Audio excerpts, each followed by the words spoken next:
njëkk a wax d'abord mooy damay traduire le mot maase en wolof maase mooy dàmp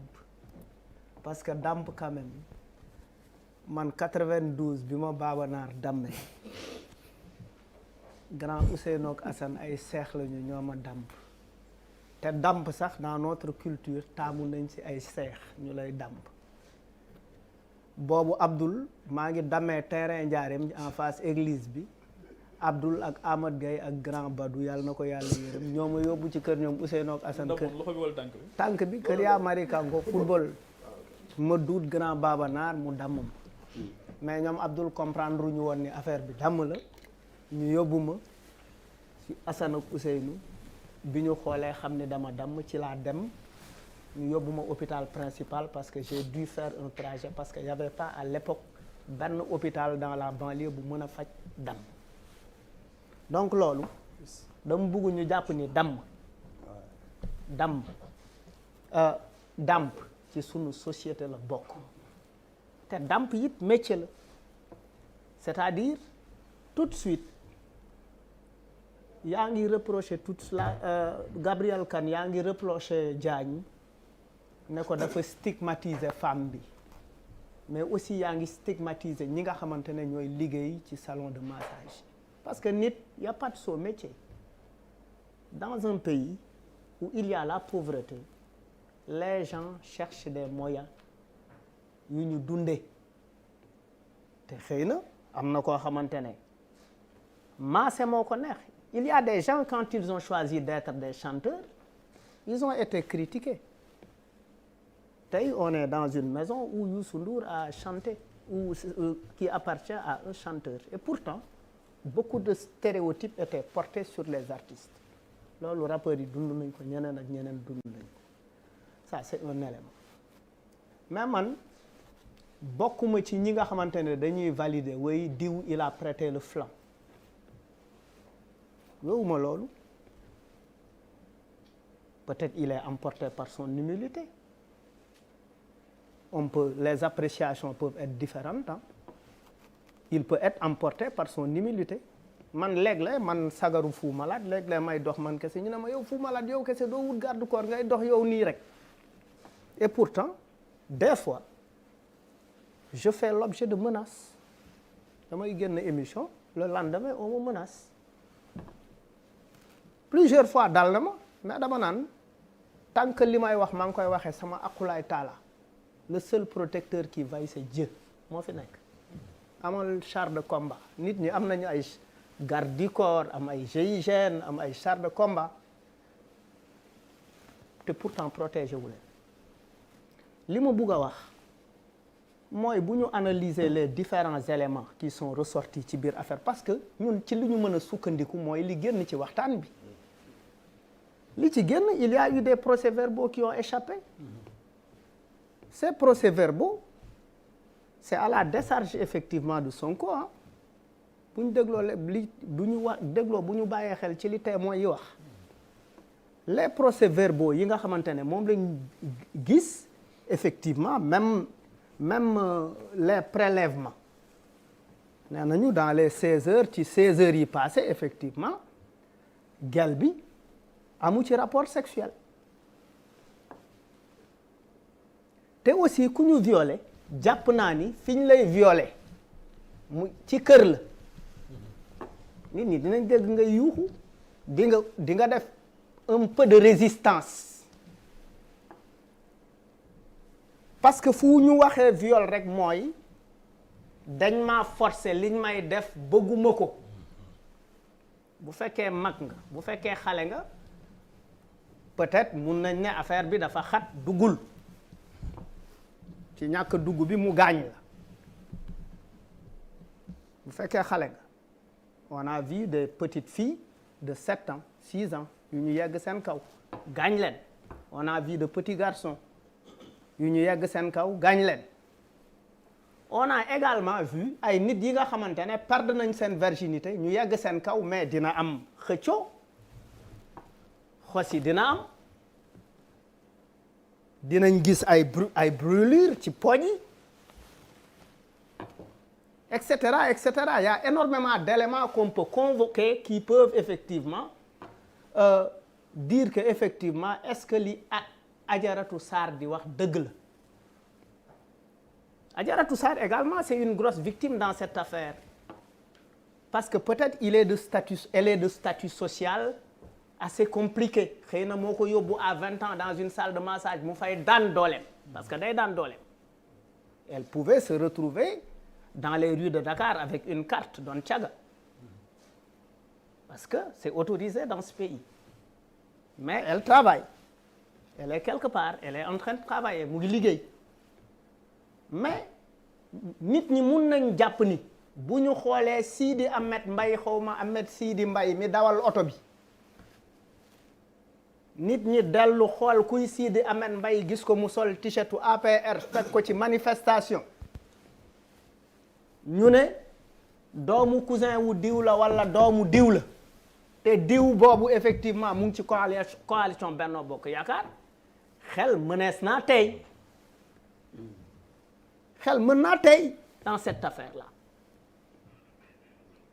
et puis am na loo xamante ne d'accorduma ko bu ñu doon xool pour comme tu cites les PV booy bi nee na bon même bu dee mbokk politicien la lui politique bon d'accord mais même dama ne si c'est ce qu'il dit sur le d'accord PV mais comme on cite les PV mais loolu maître dinaa ko ci interpeller vraiment sur l'authenticité des PV et la normalité de les retrouver d'or il continue dama ne gis nañ ko ci ay rassemblement mu sol t-shirt marron beige xale bi xëy na li ko agité loo ci sa xëy na laa wax xëy na li ko agité loo mooy il y a un montant bu mu musul dégg mu gis ni samay bamba maase na buntu tekki ubbeeku na alhamdulilah ku am 20 ans conséquences yi mu mën a ni mu mën a appréhender benn affaire ba xalaat ci conséquences yi ku am 50 ans ku nit bu am expérience du ko xëy na bu doon ku am 50 ans la ñuy jouer le rôle boobu waxuma ni je parle toujours au conditionnel bu doon ko am 50 ans lañ koy defloo ko am expérience xëy na du demee noonu mais dans tout crime boo gis amul benn crime bu parfait nit dem na di dajji kër bàyyi fa carte d'identité nit dem na doxaani ñibbi si këram foog nag jabaram jàpp ko ñëw jabaram tegal ko reer mu summee ko fekk slip bi ni mu ko solee dafa dëpp slip bi wala sax ñibbi sa string gel bi oui c'est-à-dire tu peux rentrer à la maison avec le slip de ta petite amie mais lu mën a nekk la. Malal ok non on parle d'une affaire. waaw d'accord. parce que affaire bi ñuy waxtaane nii mais li ma gëm mooy bu fekkee il y a des politiques derrière cette affaire la responsabilité c'est de protéger Ousmane Sonko parce que c'est un espoir pour ce pays-là jusque-là lu tax mu nekk un espoir pour ce pays-là mais tous les opposants se sont alignés tout est-ce qu'on presque tous ceux qui s'opposent ñu leen di ceux qui sont ñi gën a ak ki en fait man opposant dafa am opposant actif ak opposant passif si vous me permettez ça le seul opposant actif dans ce pays jàpp naa ni moom la parce que régulièrement il fait des sorties régulièrement effectivement il crée des problèmes à ce pouvoir-là mais kooku dans un pays on a besoin de démocratie dans un pays moderne dans un pays comme le Sénégal dañ ko soxla parce que dañu am ay acquis te acquis yooyu nit ñi tàmbale ko xeex depuis le parti unique c'est-à-dire on a l'impression qu'on va vers le parti unique c'est-à-dire on risque d'aller aux élections sans opposants on risque peut-être ci loolu la ñu bëgg a dugal moo tax nag ndaw ñi war a yeewuwaat parce que chaque génération dans une relative opacité elle découvre sa mission elle choisit de l'accomplir ou de la trahir loolu nag lu ñu war a taxaw la parce que démocratie moo baax ci suñuy ëllëgu doom man je ne souhaite pas que ma petite Véronique, ma petite Koumba, mon petit Ismaïla et ma petite Habibi juddu dimanche bii laa ko doon tudd bëgguma bàyyi leen héritage u un Sénégal boo xamante ne effectivement démocratie dafa dellu ginnaaw. Dans cette affaire li ñu ngi seetaan ay affaires yoo xam et puis dafa am beneen affaire c'est-à-dire depuis presque 9 ans le courage des Sénégalais est confisqué. On est dans la confiscation du courage des Sénégalais. La confiscation de ce courage mooy doo leen marche doo leen def lii ku yëngu ñu tëj et cetera et puis tout porte à croire qu'on s'acharne sur une personne. Moi je ne suis pas un militant de Sonko. J'ai pas besoin même de le dire. Des fois je suis même laminé par les gars de Sonko par les patriotes sur internet. OK. Des fois je suis laminé par ces gens-là. Parce que effectivement bi sama xel leerul ci affaire u 94 milliards yi j'ai donné mon point de vue et puis j'ai pris mes responsabilités. Mais sur cette affaire je pense que terminer. Et puis pour terminer même bu fekkee dem na fa en gentleman parce que en fait am nañu ay loxo jigéen di yëngal am nañu loxo jigéen yëngalul de man boo may coxotaan may daan man ku ma coxotaan ma daan déet non am na ñoo xamante ne mën nga leen coxotaan fii ba suba am na ñi nga xamante ne pose ongle daane lu leen